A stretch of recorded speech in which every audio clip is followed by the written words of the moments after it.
ಆತ್ಮೀಯರೇ ನಮಸ್ಕಾರ. ನಾನು ನಿಮ್ಮ ಸ್ನೇಹ ಗುರು ಬಿ ಹರೀಶ್. ಆತ್ಮೀಯರೇ, ನೀವೇನಾದರೂ ನಮ್ಮ ಚಾನಲ್ ಅನ್ನ ಫಸ್ಟ್ ಟೈಮ್ ನೋಡ್ತಾ ಇದ್ರೆ ದಯವಿಟ್ಟು ಸಬ್ಸ್ಕ್ರೈಬ್ ಮಾಡ್ಕೊಳ್ಳಿ. ಈ ವಿಡಿಯೋ ಇಷ್ಟ ಆದ್ರೆ ಒಂದು ಲೈಕ್ ಮಾಡಿ, ನಿಮ್ಮ ಸ್ನೇಹಿತರಿಗೆ ಶೇರ್ ಮಾಡಿ ಅಂತ ಹೇಳ್ತಾ ಬನ್ನಿ ಇವತ್ತಿನ ವಿಶೇಷ ವಿಷಯ ಚರ್ಚೆ ಮಾಡೋಣ. ಇವತ್ತಿನ ವಿಶೇಷ ವಿಷಯ ಶೀಘ್ರದಲ್ಲೇ 19,000 ಶಿಕ್ಷಕರ ನೇಮಕಾತಿ. ಆತ್ಮೀಯರೇ, ಇತ್ತೀಚೆಗೆ SSLC ಫಲಿತಾಂಶ ಪ್ರಕಟವಾಯಿತು. ಈ ಫಲಿತಾಂಶ ಕಳೆದ ಬಾರಿಗೆ ಹೋಲಿಕೆ ಮಾಡಿದ್ರೆ ಸ್ವಲ್ಪ ಕಡಿಮೆ ಇತ್ತು ಅಂತಲೇ ಹೇಳ್ಬೋದು. ಇದಕ್ಕೆ ಕಾರಣ ಶಿಕ್ಷಕರ ಕೊರತೆ. ರಾಜ್ಯದ ಸರ್ಕಾರಿ ಶಾಲೆಗಳಲ್ಲಿ ಸಾವಿರಾರು ಶಿಕ್ಷಕರ ಹುದ್ದೆಗಳು ಖಾಲಿ ಇವೆ. ಹೀಗಾಗಿ ಗುಣಮಟ್ಟದ ಶಿಕ್ಷಣವನ್ನು ನೀಡಲಿಕ್ಕೆ ಸಾಧ್ಯ ಆಗ್ತಾ ಇಲ್ಲ. ಹೀಗಾಗಿ ವರ್ಷದಿಂದ ವರ್ಷಕ್ಕೆ SSLCಯ ಫಲಿತಾಂಶ ಕಡಿಮೆ ಆಗ್ತಾ ಬರ್ತಾ ಇದೆ. ಈ ಒಂದು SSLC ಫಲಿತಾಂಶ ಸುಧಾರಣೆ ಆಗ್ಬೇಕಂತಂದ್ರೆ ಎಲ್ಲ ಸರ್ಕಾರಿ ಶಾಲೆಗಳಲ್ಲಿ ಶಿಕ್ಷಕರ ನೇಮಕಾತಿ ಆಗಬೇಕು. ಈ ಬಗ್ಗೆ ಪತ್ರಕರ್ತರು KPCC ಕಚೇರಿಯಲ್ಲಿ ಭೇಟಿಯಾದಂಥ ಶಿಕ್ಷಣ ಸಚಿವ ಮಧು ಬಂಗಾರಪ್ಪನವರಲ್ಲಿ ಪ್ರಶ್ನೆ ಮಾಡಿದರು.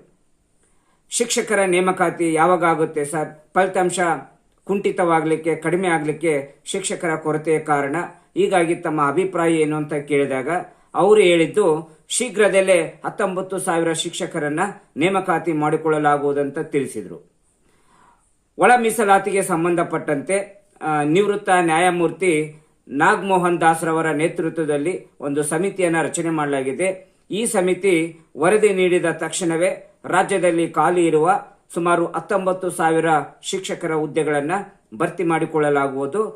ತಕ್ಷಣವೇ ನೇಮಕಾತಿಯ ಸಂಬಂಧಪಟ್ಟಂತೆ ಪ್ರಕ್ರಿಯೆಯನ್ನು ಪ್ರಾರಂಭ ಮಾಡಲಾಗುವುದಂತ ತಿಳಿಸಿದರು.